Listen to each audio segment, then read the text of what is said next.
Bonjour, c'est Cédric Froment pour la vidéo hebdo du club e-devenir trader. Alors cette semaine je vais vous expliquer un petit peu la transition qui s'est faite entre la semaine dernière avec la moisson d'opportunités et la potentialité d'un top de marché, et cette semaine la confirmation d'un top de marché et d'une situation corrective sur les indices et sur les bourses. Ensuite, je vais vous présenter un petit peu, je vais faire le point sur les players du moment, ceux qui nous rapportent de l'argent dans nos portefeuilles, et quelles sont les stratégies à mettre au point. Donc, il y a eu pas mal de sorties de trade ces derniers temps.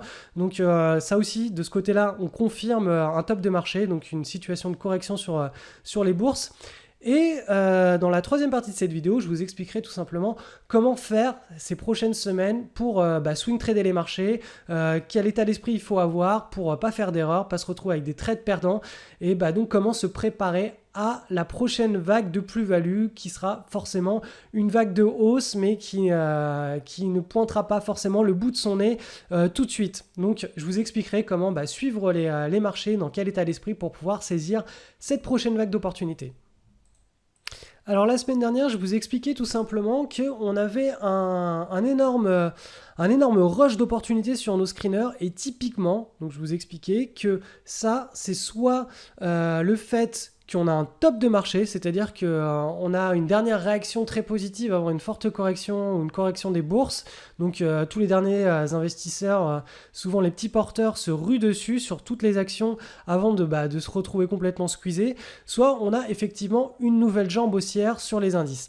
Alors là, le DAX, comme je vous le montrais la semaine dernière, on était sur un niveau de résistance. Donc la probabilité qu'on ait un nouveau rallye qui se continue en ligne droite était très très faible. Et donc là, ce qui s'est passé cette semaine, c'est qu'effectivement, on s'est retourné sur ces niveaux-là, et qu'on est dans une situation de correction maintenant sur les indices européens, notamment le DAX, qui est un petit peu notre leader européen.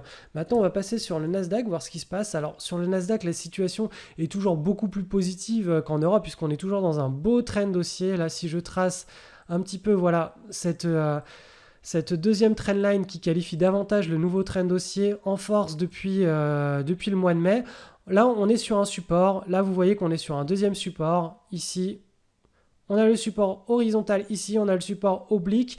Donc, a priori, d'un point de vue strictement technique, sur le Nasdaq, on est sur un niveau où les acheteurs devraient réagir positivement. Cependant, sur les screeners, on n'a absolument rien. On n'a pratiquement rien. La seule action que j'ai trouvée est cotée sur le Nasdaq en OTCBB. Donc c'est celle-ci, on en parlait pas mal d'ailleurs, on en avait parlé la semaine dernière, à la suite de la vidéo hebdo dans notre club de traders, de cette action avant qu'elle casse à la hausse. Là on a eu le breakout, d'ailleurs il y a eu des beaux volumes, et là on a cette action qui continue. Ça fait partie des players de la semaine, il n'y en a qu'un, voire un deuxième sur le marché européen qui est franchement de pas super bonne qualité. La pattern a trop d'amplitude. Bon, on a eu quand même des volumes là sur le breakout du 22 septembre. Renforcé ici le 23 septembre, mais pour moi c'est pas une qualité, c'est pas un cas d'école, et comme je vous l'explique, il vaut mieux trader 1, 2 voire 3 actions par mois. Parmi toutes les opportunités que je vous présente, il vaut mieux en choisir 1 ou 2 voire 3 par mois que tout trader et se retrouver avec tout un tas de trades qui va nulle part et seulement une minorité qui vont vraiment dans le bon sens.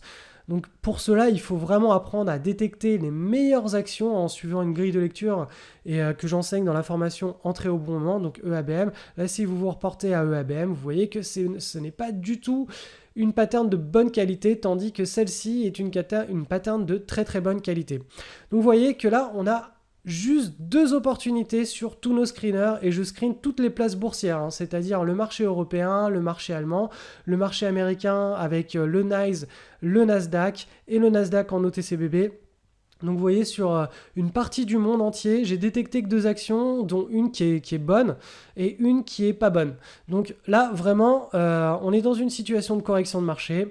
Donc vous voyez que sans absolument aucune intuition, il y a eu un événement logique qui s'est développé entre la semaine dernière, où on avait 2 possibilités. Soit on avait le top de marché, et auquel cas, cette semaine, on se retrouvait sans opportunité sur les screeners, c'est ce qui se passait. Soit la semaine dernière, on avait une nouvelle jambe haussière, et auquel cas, cette semaine, on aurait pu se retrouver avec nos screeners blindés de nouvelles opportunités, auquel cas, là, on avait la confirmation d'un nouveau signal d'achat sur les indices, ce qui n'est pas le cas. Donc vous voyez que là, absolument aucune intuition, pas besoin d'être d'être médium pour pouvoir faire une analyse logique de ce qui est en train de se passer sur les marchés et de sélectionner les meilleures opportunités. Je vous le rappelle, hein, l'idée c'est surtout de ne pas anticiper ce qui se passe sur les marchés, mais simplement de sélectionner la crème de la crème et de suivre nos plans de trade. C'est pas plus compliqué que ça le trading. Après, ce qui est compliqué, effectivement, c'est d'avoir suffisamment de rigueur et de patience pour attendre les meilleures opportunités du marché et d'entrer dessus. Alors on va faire un petit point sur les trades sur lesquels pas mal de mes traders sont en position et on va voir un petit peu ce qui se passe, les sorties qu'il y a à mettre en place. Enfin voilà, on va faire un petit point. Alors on va débuter par le titre SOPW. Alors celui-ci donc était détecté par DRB et le screener RDM, donc on a plutôt une requête. Alors là, ce qui s'est passé tout simplement, c'est qu'on a eu une sortie cette semaine en suivant le plan de trade SABM, donc sortir au bon moment. Pourquoi ? Parce que tout simplement, on a dépassé le dernier niveau statistique et donc on a mis en place une sortie de type Climax Run avec une sortie relativement proche des cours et précoce. On a bien collé le mouvement. Et pour ceux qui suivaient strictement le plan de trade RDM, ils ont déjà pris une partie de leur plus-value sur un objectif et ensuite, là, ils se sont fait sortir jeudi sur le trait que vous voyez ici sur le deuxième trait. Ensuite, on va passer à l'action. Alors, celle-ci, c'est CVGW. Hop, je la charge. Alors celle-ci était détectée avec les screeners de news et RDM. Là vous voyez, j'en avais parlé donc dans la vidéo hebdo. Début septembre, on avait la prise de position autour d'ici. Et là, attention parce qu'on est en train on va bientôt atteindre le dernier niveau de stats. Là vous voyez qu'en cours de route, on a une petite pattern là, qui a été cassée à la hausse. Donc ça signifie accélération, surtout qu'on a des volumes en augmentation. Donc là, il y a de fortes chances pour qu'on aille chercher le dernier niveau stat. Et quand on va chercher ce dernier niveau de statistique propre à l'action, ça signifie qu'on va se retrouver dans une situation potentielle de climax run et qu'il faut justement changer de plan de trade pour sortir au bon moment. Donc tout ça, hein, encore une fois, je le répète, c'est enseigné dans la formation SABM sortir au bon moment. On va revenir maintenant sur le titre SCOC. J'en avais déjà parlé sur le blog. Et parce qu'on avait un autre trader qui avait fait ce trade en live qui était absolument gigantesque. Alors voilà, donc on avait ce trade qui avait pris, je crois, plus de 190% en une séance. La sortie en intraday se faisait très très haut, donc je l'avais commenté en direct sur le blog. Et là, vous pouvez voir que ensuite le mouvement s'est complètement inversé pour revenir sur les niveaux d'entrée. Donc là, vraiment, hein, ces stratégies de trading que j'enseigne dans sortir au bon moment, elles ont le gros intérêt de s'adapter aux conditions de marché et dès que les investisseurs changent de comportement sur un titre, on a le pouvoir justement de coller à ce changement de comportement et à s'y adapter au mieux et de justement pouvoir sortir dans presque 100% des cas au meilleur moment, c'est-à-dire pratiquement au niveau proche du plus haut, juste après le retournement d'un titre. Donc pas longtemps après, mais vraiment juste après, quoi. On est très très proche. Ensuite, on va checker un petit peu le titre ad hoc. Alors, celui-ci était donc coté sur Euronext Paris. Il nous était retourné par le screener DRB, donc j'en ai parlé dans la vidéo hebdo, avec le breakout qui s'opérait le 9 septembre. Je me rappelle que le 9 septembre, il y avait eu beaucoup de jolis breakouts. Vous voyez que l'action a pris plus de 113% et que là, donc on est sur un niveau statistique qui a été complètement dépassé. On est dans une situation de climax run. Donc là, vraiment, il s'agit de mettre en place justement le plan de trade typique au climax run que j'enseigne dans la formation sortir au bon moment. Donc pour les traders qui sont en position, il y en a 3 qui m'ont envoyé un mail. Vraiment, voilà, vous suivez ce plan de trade et tout se passera très bien. Vous allez pouvoir sortir pratiquement au moment du retournement. Alors là, c'est possible qu'on ait une forte accélération encore. Il ne s'agit surtout pas de prendre position. Pour les traders qui ne sont pas en position sur ce titre, c'est bien trop tard. La position était autour du 9 septembre, 9-10. Mais là, pour tous ceux qui sont en position, donc notamment les 3 traders, avec qui je suis en contact, voilà, vous savez quoi faire. Donc ça fait partie encore des petits trades qui nous rapportent en ce moment alors qu'on est sur un top de marché.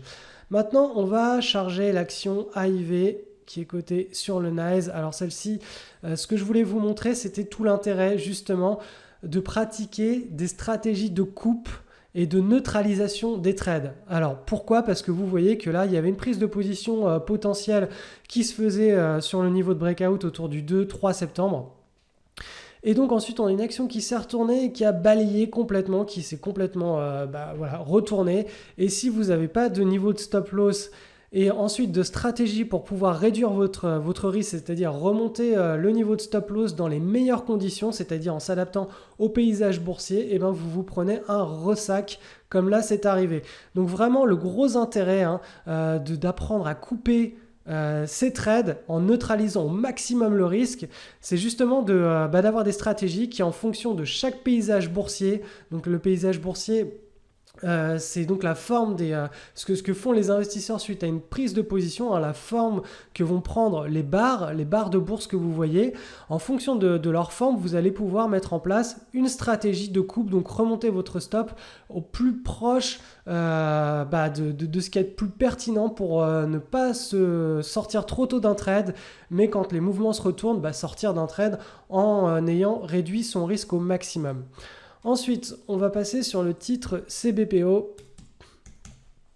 CBPO qui est coté sur le Nasdaq. Alors ce titre était identifié avec LDM et DRB et les screeners de news. Alors là, on avait un scénario donc avec LDM, donc des leaders de marché, avec une prise de profit BIM qui se faisait en l'espace de 3 séances, donc un gros classique pour un leader de marché. Et si vous optiez pour la sortir au bon moment, elle se faisait un petit peu plus tard, elle s'effectuait là autour du 10 septembre.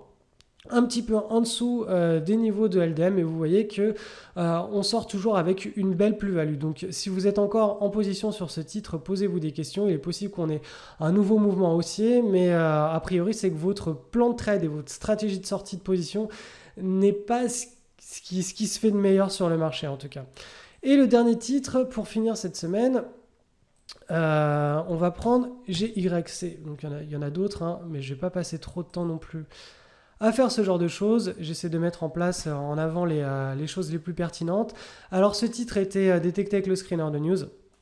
Là, ce qu'il est intéressant de mettre en avant sur cette action, c'est que le dernier niveau statistique, celui qui, une fois qu'il est dépassé, vous voyez c'est la barre ici, on entre dans une situation potentielle de climax run. Donc là, il n'est pas encore dépassé. On a un mouvement, ce qu'on pourrait qualifier de long et régulier. Donc on est toujours dans la mise en place, dans le suivi d'une tendance avec le palier inférieur. Donc si vous suivez la formation SABM, sortir au bon moment, vous êtes toujours dans cette deuxième situation de plan de trade pour sortir au meilleur moment. Mais là, on pourrait avoir, si le marché ne se retourne pas en tout cas sur cette action, bientôt, incessamment sous peu, un dépassement de ce dernier niveau de stat et une accélération avec un climax run potentiel. Alors là, pour le moment, vous avez simplement mis en place la meilleure stratégie de sortie, qui est de coller au mouvement, mais toujours en étant un petit peu plus large. Pourquoi? Parce qu'on est on a dépassé le deuxième palier statistique, mais on n'a toujours pas dépassé le troisième, et on n'a pas ce phénomène d'accélération. Donc là, on colle sans trop coller. Donc la stratégie est claire, on sait exactement quoi faire. Tout ça est enseigné dans la formation SABM. Donc voilà, là j'ai fait un petit point sur les actions du moment qui rapportent de l'argent à nos traders qui suivent les plans de trade et les screeners que j'enseigne dans mes formations. Alors la question qui se pose maintenant en tant que swing trader, c'est comment se préparer et que faire cette semaine et ces prochaines semaines, sachant que nos screeners sont vides. Et bien tout simplement, on n'a pas grand chose à faire, mis à part surveiller nos screeners, rester ultra sélectif sur la sélection des actions.